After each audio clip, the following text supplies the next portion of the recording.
Hai teman-teman, Assalamualaikum warahmatullahi wabarakatuh. Di video kali ini, kita akan membahas salah satu komponen paling penting dalam biopsikologi, yaitu sel saraf atau neuron. Sel saraf ini bisa dibilang sebagai unit dasar yang memungkinkan otak dan sistem saraf kita bekerja. Mulai dari berpikir, merasakan emosi, sampai bergerak. Semuanya melibatkan kerja sel saraf. Supaya lebih mudah dipahami, yuk kita bahas sel saraf ini secara bersama-sama. Dan sebelumnya, perkenalkan nama saya Sugi Jayanti dan rekan saya Pertiani Agustina akan membuat video tugas sesi 15 pada Prodi Psikologi Universitas Inaba. Silakan Pertiani. Baik, terima kasih Kak Sugi. Di sini kita mau ngejelasin ya apa itu tentang sel saraf. Kalau otak kita cerdas, tubuh kita juga bakal sehat. Yuk kita kenali dan juga pahami apa sih itu sel saraf kamu.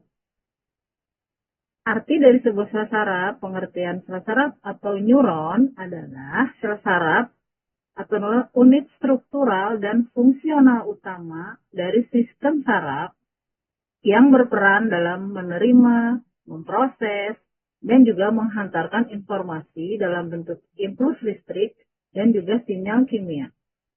Neuron memungkinkan manusia untuk berpikir, bergerak, merasakan emosi, serta merespon rangsangan dari lingkungan. Secara umum, neuron terdiri dari dendrit, badan sel, akson, selubung mielin, dan juga sinaps. Apa itu dendrit? Dendrit tugasnya adalah menerima rangsangan atau impuls dari sel lain. Sedangkan badan sel atau soma bertugas untuk sebagai pusat pengolahan informasi.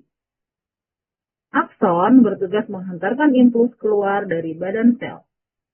Dan selubung mielin mempercepat penghantaran impuls. Sedangkan sinaps itu adalah celah penghubung antar neuron. Apa saja sih proses kerja dari sel saraf? Sel saraf ini mempunyai 3 tahapan utama, yaitu menerima rangsangan, menghantarkan impuls, dan juga transmisi sinyal. Yang pertama adalah menerima rangsangan. Rangsangan atau stimulus dapat berasal dari lingkungan, seperti panas, cahaya, suara, atau dari dalam tubuh kita sendiri. Rangsangan ini diterima oleh dendrit, lalu diteruskan ke badan sel.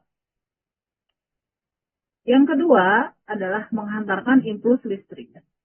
Setelah rangsangan diterima, terjadi perubahan potensial listrik pada membran neuron yang disebut potensial aksi. Impuls listrik ini merambat sepanjang akson.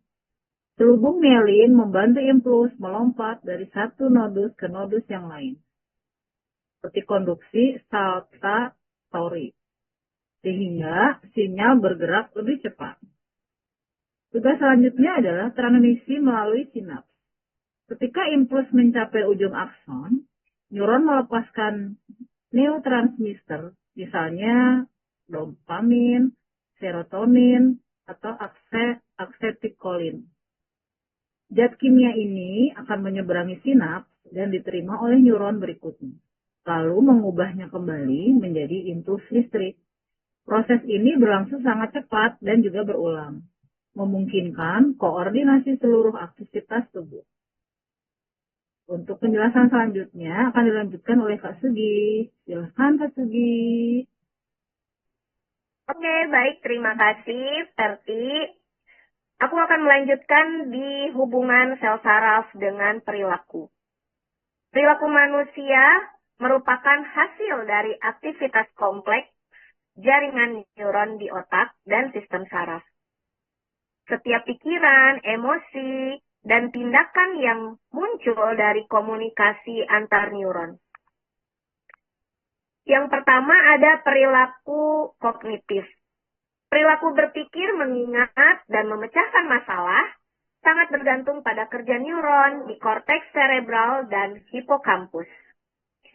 Perilaku emosional Emosional seperti bahagia, takut, atau cemas diatur oleh neuron di sistem limbik, terutama amigdala dan hipotalamus. Neurotransmitter seperti serotin dan dopamin berperan besar dalam kestabilan emosi. Yang ketiga ada perilaku motorik. Gerakan tubuh terjadi karena neuron motorik mengirimkan impuls dari otak ke otot. Kerusakan neuron motorik akan mempengaruhi kemampuan bergerak. Dengan demikian, perubahan atau gangguan pada neuron dapat berdampak langsung pada pola perilaku dan fungsi mental seseorang. Selanjutnya ada contoh gangguan pada sel saraf. Berikut beberapa gangguan yang terjadi akibat kerusakan atau ketidakseimbangan fungsi sel saraf. Yang pertama ada Alzheimer, gangguan neurodegeneratif yang ditandai dengan kematian neuron secara progresif, terutama di area yang mengatur memori. Penderita mengalami penurunan daya ingat, kebingungan, dan perubahan perilaku. Yang kedua ada Parkinson, disebabkan oleh rusaknya neuron penghasil dopamin di otak. Gejalanya meliputi tremor, kekakuan otot, dan kesulitan bergerak. Lalu ada skizofrenia, gangguan mental berat yang berkaitan dengan ketidakseimbangan neurotransmitter, terutama dopamin, ditandai dengan halusinasi, delusi, dan gangguan berpikir. Lalu ada juga epilepsi, terjadi akibat aktivitas listrik neuron yang tidak normal dan berlebihan di otak, menyebabkan kejang berulang.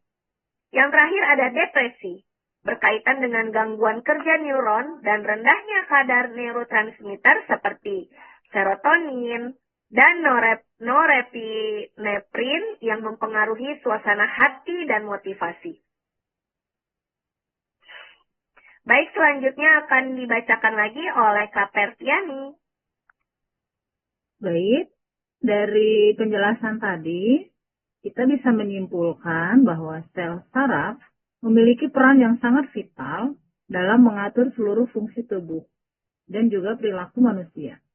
Proses kerja neuron yang melibatkan impuls listrik dan juga sinyal kimia memungkinkan komunikasi yang cepat dan terkoordinasi. Gangguan pada sel saraf tidak hanya berdampak secara fisik, tapi juga mempengaruhi aspek psikologis dan juga perilaku manusia. Oleh karena itu, menjaga kesehatan sistem saraf sangat penting untuk kualitas hidup yang optimal. Sekian penjelasan dari kami. Selanjutnya sama Kak Sugi lagi ya. Silahkan Kak Sugi. Oke. Ya, baik. Terima kasih ya Kak Pertiani.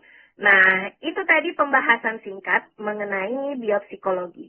Mudah-mudahan setelah menonton video ini, teman-teman jadi punya gambaran nih bahwa perilaku manusia itu bukan hanya soal pikiran, tapi juga sangat dipengaruhi oleh kerja otak dan tubuh kita.